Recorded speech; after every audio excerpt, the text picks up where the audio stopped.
Баршаңызға қайырлы күн, достар. Бүгін погон құрағын құрайтын боламыз. Ол үшін бізге 2 түсті лента керек болады. Ені 2,5 сантиметрлік, және де осындай шыт матасы керек болады. Шыт матамыздың ені 9 сантиметрлік, ұзындығы 17 сантиметр болады.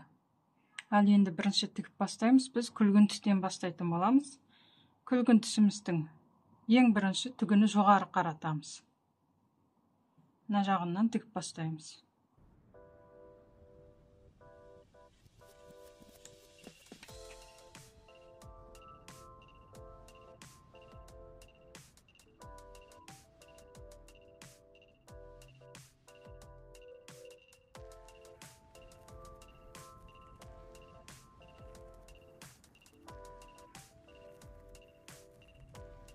Енді ақ лентамыз тігетін боламыз. Біздің бірінші лентамыз енді түгі төменге қарап тұрды.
Енді екі шет жағын матаның астар жағынан тігетін боламыз.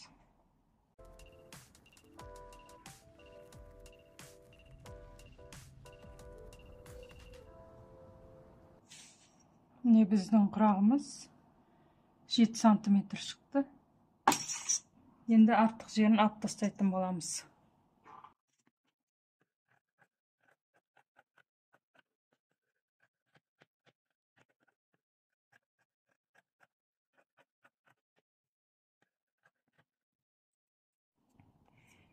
Біздің құрағымыз осындай болып шықты.